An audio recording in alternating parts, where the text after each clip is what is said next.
We heal with zeal. Together we navigate New frontiers.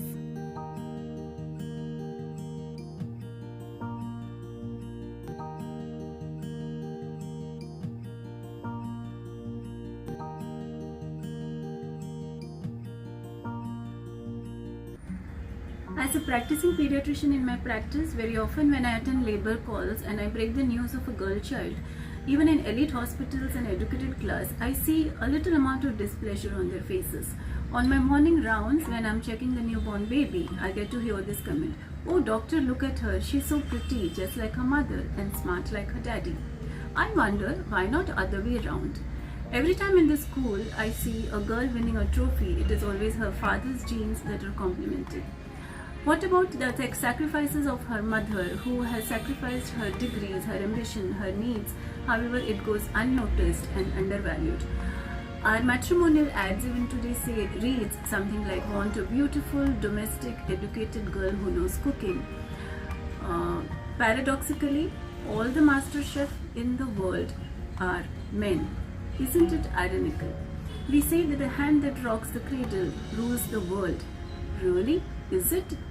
Women occupy more than 50% of the world's population. They work 2/3 hours of the work, but they receive only 1/10 of the world income, and only 1/100 of the properties are registered in the names of women.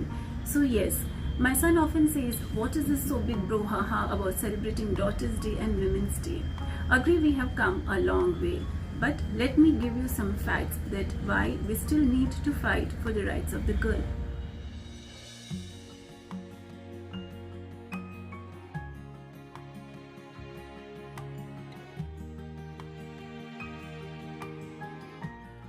Gender equality. Personally, I think the word itself is a misnomer. Everybody is equal. Men and women are equal. The right word should be gender balance and gender sensitization for the young minds. So what do I mean when I say gender balance? To me, I would look forward to have a society where both men and women are treated as equal, where both men and women have equal chance, equal freedom to participate in any kind of activities, be it social, cultural, economic forum.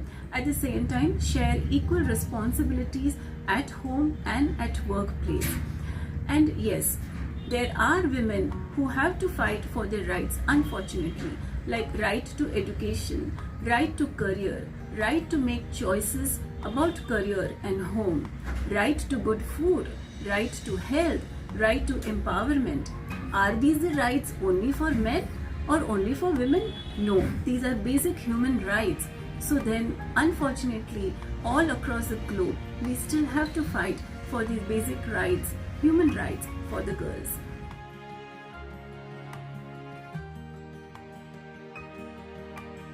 Let us have a look at the cause and effects of gender disparity in India. Look at our sex ratio and some statistic. For every 970 females, we have 1000 males.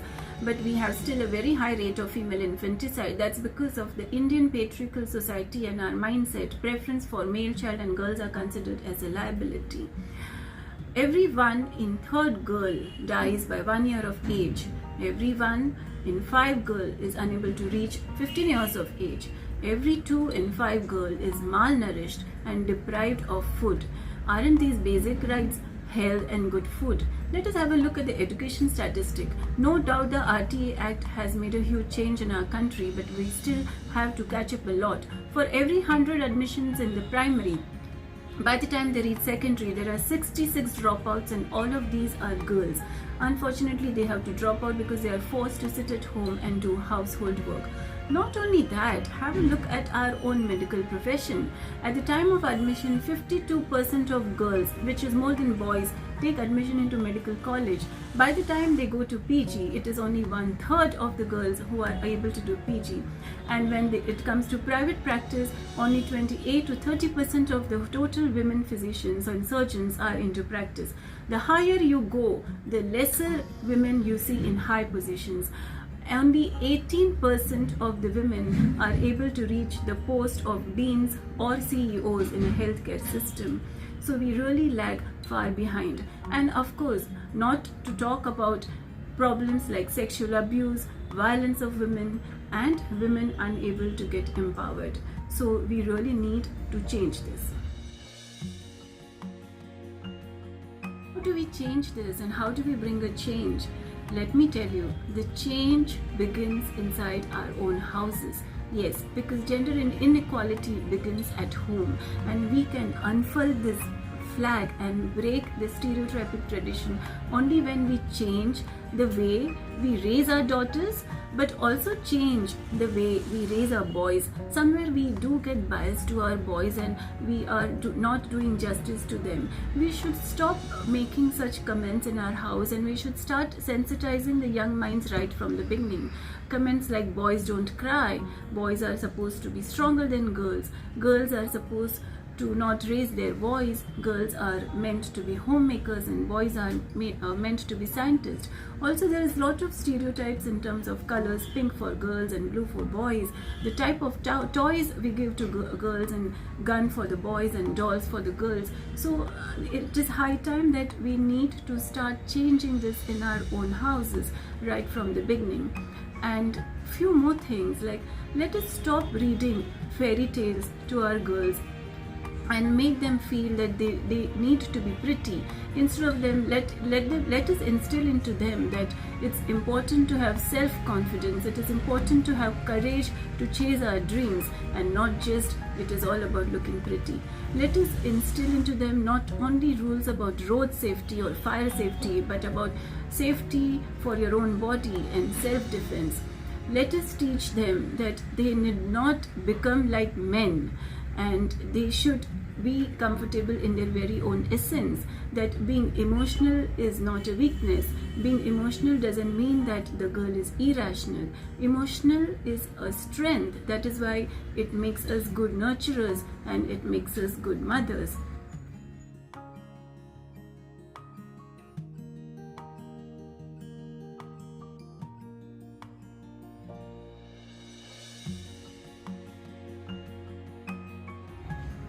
Let us raise them to be fearless, because the true freedom is not just in wearing what you want, but it is in being fearless and not afraid of being judged, and not every time looking for approval by others.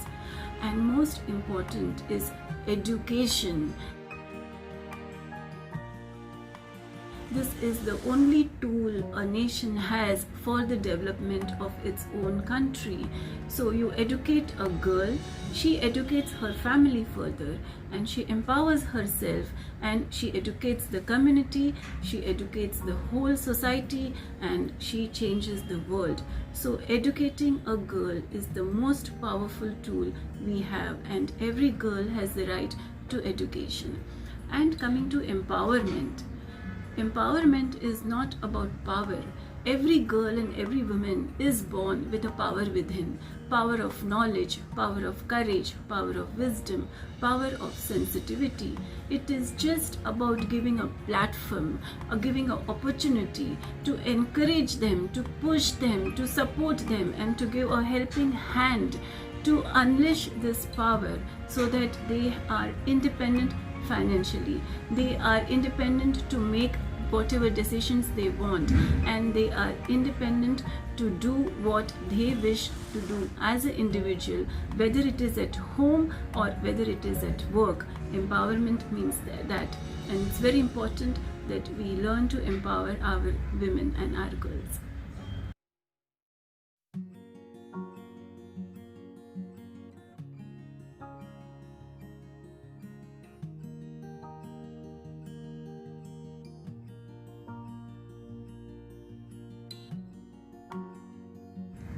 So friends, gender disparity, it is not a battle of sexes between men and women, and it is not like two opposite poles. It is a one whole spectrum. It is just about basic human rights, and to achieve this, it is possible only when both men and women. Hand in hand, we fight it out to this together. And personally, I feel we cannot just have one day as Women's Day or Daughters Day, because the true celebrations will be when there will be no more Nirbhaya in this country, when every girl child will have education, when every girl, every woman will be empowered, and when every girl will have the freedom to choose what she wants to do, and when every woman, for her there will be no more glass ceiling to be broken. And for all those who fear having a daughter and they say that having a daughter is tension, let me tell you, it is not tension, it is equivalent to 10 sons. And we need not tell our daughters to wait for a Prince Charming or a hero to come and win her heart. For every girl, every daughter is a shiro in her own way. And I look forward to a fairer world, a better world, where we have happier girls and happier boys and happy men and women together. Thank you.